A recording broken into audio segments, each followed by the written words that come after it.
নবী হযরত ইউনূস আলাইহিস সালাম ৪০ দিন মাছের পেটে ছিলেন। এটা প্রায় সবাই জানেন, কিন্তু কেন কিভাবে তিনি মাছের পেটে গেলেন, এর আগে ও পরে কি হয়েছিল, এ থেকে আমরা কি শিক্ষা পাই, ইত্যাদি অনেকেই জানি না। তাই আমার এবং অন্যদের উপকারের জন্য আমাদের আজকের এই ভিডিওটি। ইউনূস আলাইহিস সালাম বা জোনা ছিলেন আজকের ইরাক অঞ্চলে প্রেরিত একজন নবী। সেখানকার জনসংখ্যা ছিল ১ লক্ষের একটু বেশি।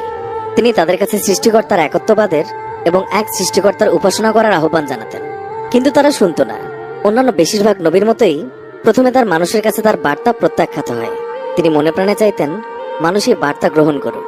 তাই এক পর্যায়ে তিনি বিরক্ত হয়ে ভাবলেন, এরা গ্রহণ না করলে আমি অন্য কোনো জাতির কাছে যাই, যারা হয়তো আমার কথা শুনবে। যেই ভাবা সেই কাজ। তিনি উপকূলে গিয়ে পেলেন এক মালবোঝাই জাহাজ, যাত্রার জন্য প্রস্তুত। তিনি সেই জাহাজে চেপে বসলেন। মাঝ সমুদ্রে পৌঁছে তারা মুখোমুখি হলেন বিশাল এক ঝড়ের। ঝড়ের আঘাতে এক পর্যায়ে জাহাজ ডুবতে শুরু করলো। খালাসিরা সিদ্ধান্ত নিল ওজন কমাতে সব মালপত্র পানিতে ফেলে দেয়া হবে। তাই করা হলো, কিন্তু কিছুক্ষণ পর জাহাজ আবার ডুবতে লাগলো। এবার ঠিক করা হলো লটারি করে যার যার নাম আসবে তারা পানিতে লাফ দেবে। এতে করে অল্প কিছু মানুষ যারা শেষ পর্যন্ত রয়ে যাবে তারা হয়তো বেঁচে যাবে। প্রথমবার লটারিতে নাম এলো ইউনূস আলাইহিস সালামের।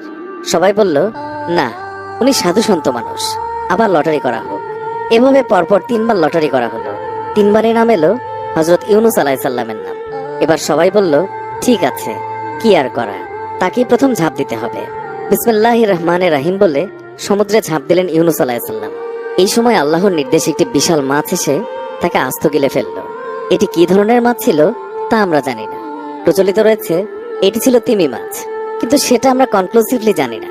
সম্ভবত এটি কয়েক হাজার বছর আগের ঘটনা হতে পারে। অতএব এমন কোনো মাছ হতে পারে যেটি এখন আর নেই। যা হোক, মাছের পেটের ভেতরে যখন তার জ্ঞান ফিরে এলো এবং তার শরীরের চামড়া হজম হয়ে যেতে শুরু করলো, তিনি নিকষ অন্ধকারে মাছের পেটের ভেতরেই সিজদায় রত হলেন। আল্লাহর কাছে দোয়া করলেন, লা ইলাহা ইল্লা আনতা সুবহানাকা ইন্নী কুনতু মিনাজ জালিমিন। অর্থাৎ তুমি ছাড়া কোনো উপাস্য নেই, অবশ্যই আমি অপরাধীদের মধ্যে। কি ছিল তার অপরাধ? নবীরা কখনো পাপী ছিলেন না, তারা পাপ করেননি, কিন্তু কেউ কেউ ভুল করেছেন, আর সেটাও আল্লাহর পরিকল্পনার অংশ। আল্লাহ সেগুলো রেখেছেন আমাদের জন্য শিক্ষাস্বরূপ। ইউনূস আলাইহিস সালামের ভুল ছিল তার নিজের জাতি তার বার্তা গ্রহণ না করায় অধৈর্য হয়ে অন্য জাতির খোঁজে রওনা দিয়েছিলেন। তার উদ্দেশ্য ভালো ছিল, কিন্তু তিনি আল্লাহর নির্দেশ ব্যতি রেখেই সে সময় রওনা হয়েছিলেন। এটা আমাদেরও মনে রাখা উচিত, আল্লাহ আমাদেরকে যা আদেশ নিষেধ দিয়েছেন তা অবশ্যই পালন করে যেতে হবে। আমরা তা বুঝি আর বা না বুঝি, ফলাফল আল্লাহর হাতে। কতদিন বা কতক্ষণ তিনি মাছের পেটে ছিলেন? আমাদের দেশে পপুলারলি প্রচলিত হলো ৪০ দিন। বাস্তবতা হলো এটা আমরা অথেন্টিক সোর্স থেকে নিশ্চিত করে জানি না। প্রকৃতপক্ষে কতদিন ছিলেন সেটি মুখ্য নয়, তিনি মাছের পেটে ছিলেন এটাই আসল ব্যাপার। কেন, কিভাবে মাছের পেটে গেলেন, কিভাবে উদ্ধার পেলেন, আর মোর ইম্পর্টেন্টলি আমরা এ থেকে কি শিখলাম তা জানাটা মূল কথা। আর এই দোয়া, লা ইলাহা ইল্লা আনতা সুবহানাকা ইন্নী কুনতু মিনাজ জালিমিন, এই প্রসঙ্গে মহানবী সাল্লাল্লাহু আলাইহি ওয়াসাল্লামের সাথীরা প্রশ্ন করেছিলেন, এই দোয়াকে আমরা ব্যবহার করতে পারি? সেই সময় রাসূলুল্লাহ সাল্লাল্লাহু আলাইহি ওয়াসাল্লাম বললেন, কেন নয়? আল্লাহ কোরআনে বলেছেন, ওয়া কাযালিকা নুনজিল মুমিনিন, অর্থাৎ এভাবেই আমি বিশ্বাসীদের রক্ষা করি। অতএব বিপদে আপদে আমরাও এই দোয়া ব্যবহার করব। ঘটনায় ফিরে আসি। আল্লাহর নির্দেশে তিনি একসময় তীরে এসে পৌঁছালেন। আল্লাহ কেন তাকে রক্ষা করলেন? আল্লাহ বলেছেন, তিনি যদি তাদের মধ্যে থেকে না হতেন যারা সর্বদা আল্লাহকে স্মরণ করে, তাহলে কিয়ামত পর্যন্ত তিনি মাছের পেটেই থাকতেন। আমরাও যদি সর্বদা আল্লাহর সাথে সম্পর্ক বজায় রাখি, বিপদের সময় আমরা আল্লাহকে কাছে পাবো ইনশাআল্লাহ। ইউনূস আলাইহিস সালাম অসুস্থ এবং বিবস্ত্র অবস্থায় তীরে এসে পৌঁছালেন। আল্লাহর নির্দেশে ইয়াকতিন নামক গাছ সেই সময় তার পাশে গজিয়ে উঠল। এর ছায়ায় তিনি আশ্রয় পেলেন। গাছের পাতায় লজ্জা নিবারণ করলেন, তার উপশম হলো। অতঃপর তিনি আল্লাহর নির্দেশে ইরাকে তার জাতির কাছে ফিরে গেলেন। গিয়ে তিনি বিস্মিত হলেন। তিনি দেখলেন তার ফেলে আসা জাতির সবাই ১০০ ভাগ তার বার্তা গ্রহণ করেছে। কি হয়েছিল?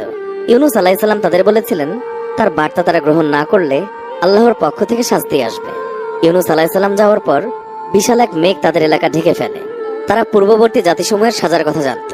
তারা বুঝতে পেরেছিল এই সেই আযাব যার কথা ইউনূস আলাইহিস সালাম সাবধান করেছিলেন। এই পর্যায়ে তারা সবাই এক আল্লাহর উপর বিশ্বাস স্থাপন করে এককভাবে তার উপাসনা শুরু করে। অতঃপর আল্লাহ তাআলা আযাব সরিয়ে নেন।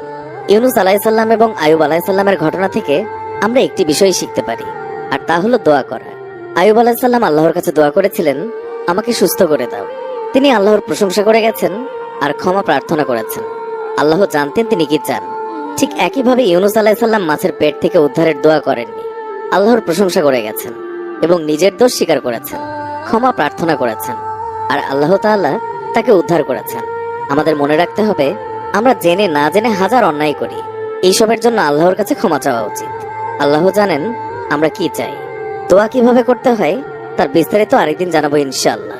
প্রিয় দর্শক, এই প্রতিবেদনের ব্যাপারে আপনার মন্তব্য জানাতে কমেন্ট করুন এবং বিভিন্ন অবাক করা সংবাদের আপডেট জানতে সাবস্ক্রাইব করে আমাদের সাথেই থাকুন।